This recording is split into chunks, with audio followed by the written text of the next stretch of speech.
हाय self mister नीलकमल शर्मा और मैं आपको ट्रिग्नोमेट्री की आइडेंटिटीज के बारे में बता रहा हूँ। ट्रिग्नोमेट्री में कितनी आइडेंटिटीज हैं, कहाँ यूज होंगी, कैसे होंगी, वो बात की बात है पहले, लेकिन मैं आपको आइडेंटिटी बता रहा हूँ। तो देखिएगा क्या होता है।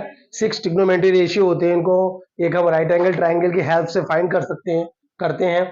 तो राइट एंगल ट्राइंगल होता है, उसमें क्या होता है, राइट एंगल के सामने वाली साइड को हम हाइपोटेनस बोलते हैं, और जिस एंगल के बारे में हमें रेशियो फाइंड करने हैं उसको हम उसी एंगल को लेंगे। जैसे अगर हमारे यहाँ पर थीटा ले लेते हैं तो हम थीटा के लिए एंगल फाइंड कर रहे हैं, एंगल ए के लिए फाइंड कर रहे हैं।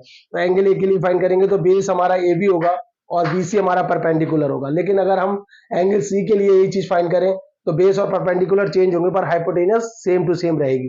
तो देखिएगा हम कॉस 6 ट्रिग्नोमेट्री रेशियो बता रहे हैं इस ट्राइंगल के लिए। तो देखिएगा साइन थीटा इक्वल टू, वैसे तो हम जनरली जो फार्मूला होता है वो इस फार्मूले से हम फाइंड कर सकते हैं 6 trigonometry ratio PBP upon H H B, Pandit Badri Prasad upon हर हर बोले सोना चांदी तोले, इस तरीके से। तो देखिएगा साइन का क्या हो जाता है, एस फॉर साइन तो perpendicular upon hypotenuse, cos theta जो होता है बी अपॉन एच यानी बेस अपॉन हाइपोटेनियस, और टेन थीटा टी से टेन थीटा हो गया और टेन थीटा हो गया perpendicular upon base. Sine theta जो होता है वो अदर ट्रिग्नोमेट्री कॉसिक थीटा का क्या होता है, अपोजिट होता है, तो हाइपोटेनियस अपॉन परपेंडिकुलर हो जाएगा। इसी सिमिलरली कॉस थीटा जो होता है वो सेक थीटा का अपोजिट होता है, वो हाइपोटेनियस अपॉन बेस हो जाएगा। कॉट थीटा होता है वो टेन थीटा का अपोजिट होता है और बेस अपॉन परपेंडिकुलर हो जाएगा। सिमिलरली कुछ और आइडेंटिटीज होती हैं, जैसे कि हमने यहाँ पर देखा है कि साइन थीटा बराबर परपेंडिकुलर अपॉन हाइपोटेनियस है, cosec theta hypotenuse upon perpendicular है। तो हम इससे क्या कह सकते हैं कि साइन थीटा जो है वो 1 अपॉन कॉसिक थीटा के इक्वल होता है और कॉसिक थीटा जो है 1 अपॉन साइन थीटा के इक्वल होगा। सिमिलरली कॉस, ऐसे ही कॉस थीटा जो है बेस अपॉन हाइपोटेनियस के इक्वल होता है और सेक थीटा जो होता है वो हाइपोटेनस अपॉन बेस के इक्वल होता है। तो जो कॉस थीटा हो जाएगा वो 1 अपॉन सेक थीटा के, और सेक थीटा जो हो जाएगा वो 1 अपॉन कॉस थीटा के। Similarly tan theta 1 upon cot theta के और cot theta 1 upon tan theta के इक्वल हो जाएगा। इसी से हमने फाइंड की है आइडेंटिटी। फिर कुछ आइडेंटिटी हमें और याद रखनी है कि sine square theta plus cos square theta equal to 1 famous identity है। Sec square theta minus tan square theta equal to 1 और cosec square theta minus cot square theta equal to 1। फिर दो दो आइडेंटिटी और होती हैं, दो और भी आइडेंटिटी होती हैं। टेन थीटा जो होता है वो साइन थीटा इक्वल होता है sign theta upon cos theta, एक आइडेंटिटी ये होती है। और ऐसे ही टेन थीटा मैंने यहाँ पर देखा था कि टेन थीटा, हमने आपको दिखाया था कि टेन थीटा क्या होता है, कॉट थीटा का अपोजिट होता है, और कॉट थीटा टेन थीटा का अपोजिट होता है। तो टेन थीटा अगर equal to sine theta upon cos theta होगा तो सिमिलरली हम कॉट थीटा भी ले सकते हैं। कॉट थीटा क्या हो जाएगा, कॉस थीटा अपॉन। इन आइडेंटिटी को यूज करके हम रीअरेंज करके या अरेंजमेंट करके कुछ और अदर आइडेंटिटीज फाइंड करेंगे। देखिएगा आइडेंटिटी होती है हमारी sine square theta plus cos square theta equal to 1। इसी को हम याद करेंगे और इससे हम क्या कर सकते हैं, साइन स्क्वायर थीटा की वैल्यू फाइंड कर सकते हैं, जो कि हमारी क्या होगी 1 माइनस कॉस स्क्वायर थीटा हो जाएगी, और कॉस स्क्वायर थीटा की वैल्यू फाइंड कर सकते हैं तो 1 माइनस साइन स्क्वायर थीटा होगी।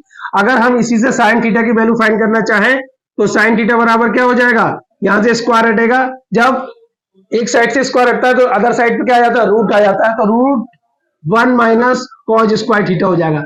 सिमिलरली अगर हम इसको फाइंड करना चाहे कॉस थीटा को तो इसे ले सकते हैं 1 माइनस साइन स्क्वायर थीटा। ठीक है, एक आइडेंटिटी से 4 अदर आइडेंटिटीज फाइंड हुई। सिमिलरली सेक स्क्वायर थीटा से फाइंड होंगी, sec square theta minus tan square theta equal to 1, इससे भी एक 4 आइडेंटिटीज फाइंड होंगी। और ऐसे ही cos square theta minus cot square से भी 4 आइडेंटिटीज फाइंड होंगी। वो देखो अभी हम आपको दिखाते हैं कि कैसे फाइंड होंगी। देखो सेकंड जो हमारी आइडेंटिटीज है वो क्या है, sec square theta minus tan square theta equal to, हम ये 3 आइडेंटिटीज लर्न कर लेते हैं तो इनसे हम 12 फाइंड कर पाएंगे। तो कैसे, सेक स्क्वायर थीटा अगर हम फाइंड करना चाहते हैं तो देखिए टेन स्क्वायर थीटा माइनस का इधर जाकर किसका हो जाएगा, नेक्स्ट साइड में जाके किसका हो जाएगा, प्लस का, यानी 1 प्लस टेन स्क्वायर थीटा। एक आइडेंटिटी ये हो गई। और फिर अगर हम टेन स्क्वायर थीटा की वैल्यू फाइंड करना चाहें तो वो कितना हो जाएगा, टेन स्क्वायर थीटा की फाइंड करेंगे तो 1 इधर आ जाएगा, टेन स्क्वायर थीटा उधर चला जाएगा, सिमिलरली हो जाएगा सेक स्क्वायर थीटा माइनस 1। और ऐसे ही अगर हम सेक थीटा की वैल्यू फाइंड करना चाहें तो हमने क्या बताया था कि आपको क्या हो जाएगा कि दूसरी तरफ जब हमारा स्क्वायर हटता है, एक तरफ स्क्वायर हटता है तो दूसरी तरफ रूट आ जाता है, तो ये रूट आ गया हमारा 1 प्लस टेन स्क्वायर थीटा। और ऐसे ही हमारी टेन थीटा की वैल्यू फाइंड करना चाहे तो वो सेक रूट में सेक स्क्वायर थीटा माइनस 1 आ जाएगी। ठीक है, ये टेन थीटा और सेक थीटा की ये आ गई। सिमिलरली हमारी 4 identities cos square theta minus cot square theta से भी फाइंड होंगी। तो देखिए कैसे फाइंड होंगी।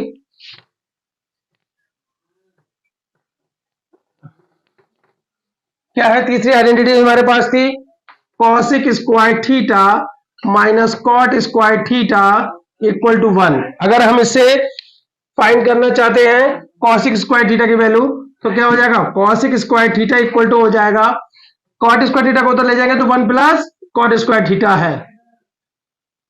ऐसे ही अगर cot स्क्वायर थीटा की वैल्यू फाइंड करना चाहते हैं तो वो हो जाएगी हमारी cos स्क्वायर थीटा माइनस 1। अगर हम cos थीटा की वैल्यू फाइंड करना चाहते हैं तो under root 1 plus cot square theta, एक तरफ से हमारा स्क्वायर हटा है, cos स्क्वायर पे cos थीटा पे से स्क्वायर हट गया तो उधर उस साइड में हमारा रूट आ जाएगा। ऐसे cot थीटा हटा तो cot थीटा पे से स्क्वायर हटा दिया तो cos स्क्वायर थीटा माइनस 1। ये आइडेंटिटीज होंगी, डायरेक्टली यूज होंगी। कहीं पर अगर 1 माइनस cos स्क्वायर थीटा लिखा होगा क्वेश्चन में तो हम डायरेक्टली प्रूफ करने वाले क्वेश्चनों में sin स्क्वायर थीटा लिख सकते हैं, sin स्क्वायर थीटा को हम directly 1 minus cos square theta लिख सकते हैं। सिमिलरली हम जैसे जैसे अगर हमें cos स्क्वायर थीटा दे रखा होगा तो हम अपनी यूज के अनुसार 1 माइनस sin स्क्वायर थीटा लिख सकते हैं, 1 माइनस sin स्क्वायर थीटा को cos स्क्वायर थीटा लिख सकते हैं। तो ये कुछ आइडेंटिटीज है ट्रिग्नोमेट्री की, इनको आप देखिएगा, लर्न करिएगा, ये आइडेंटिटीज। ओके।